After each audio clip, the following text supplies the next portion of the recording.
Bringing you the latest local sports coverage, this is WDVM Sports Connection. It's been a rough couple of weeks for the Terps. They've now lost 2 straight and are now 3-3 on the season. This is their latest setback was against Northwestern on Sunday, 37-21. The Terps gave up 21 points in the second quarter and gave up many big plays in the process. The Terps' schedule doesn't get any easier as they hit the road to take on 5th-ranked Wisconsin Badgers this Saturday. Coach Durkin knows that he'll have his hands full on Saturday. However, he's making sure his team doesn't hang their heads after a few losses. The ball club, they're really physical on both sides of the ball. You know, we talked about the line of scrimmage a minute ago. I mean, they're really good at the line of scrimmage, both offensive line, defensive line. They're good football players. They're well coached, and that's where you watch all their games. That's where they've just taken over games at some point, whether it was right away in some of them or as the game wore on. Eventually, that's what they did. They took over at the line of scrimmage. We've been putting the work in week in and week out, so that's something that I'm happy about.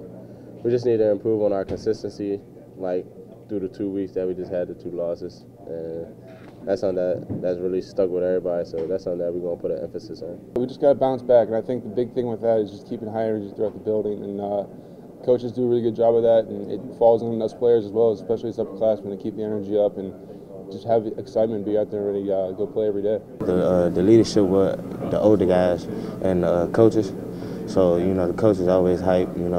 They keep it up. We just got to run more, and we got to work. We got to do this.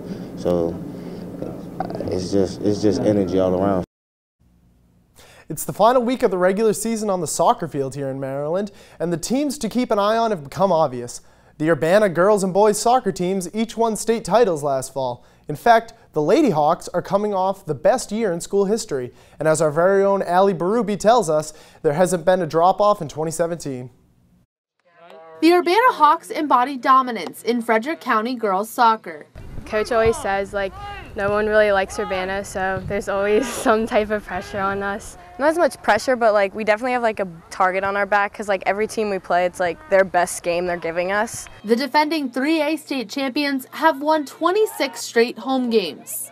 The team's gelling really well. I think we have a good chemistry. We're all pretty close friends, which is rare to have, so that's nice. We have a good chemistry on the team. A lot of us are friends, so we work really well together, practice and games. We started off pretty strong. We've only had 1 goal scored on us. In 4 years, the Hawks have over 35 shutouts and are well on their way to defending their state title. Pretty motivated because we moved up into the 4A, we were in 3A last year. Going into 4A, no one's ever done 3A, at least at Urbana, no one's ever done 3A to 4A, back-to-back state championships, so that would definitely mean a lot to us. And the community is taking notice. I've grown up here since I was 5, so in middle school I would come to the high school games and just really wanting to be a part of that team. Soccer is definitely more known around the school. Everyone if we all dress up or whatever at a game, everyone's oh, do you play at home today? Who do you play? All that stuff. So I definitely think there's more hype from the school, which is exciting. It's definitely as a senior. Reporting for WDVM Sports. 1, 2, 3! I'm Allie Berube.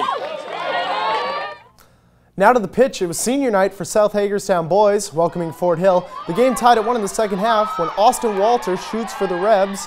Seth Whitaker gets in front, and the defense clears on the other end. Off the free kick, Gavin Stepp pops it up for Trenton Tinchell, and he buries it. Centennials take a 2-1 lead. A couple minutes later, Carson Driver with a rocket.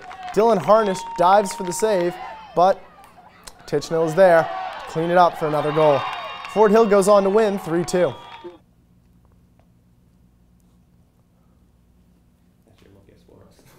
Oh, sorry, that's your look at sports. Now back to more news.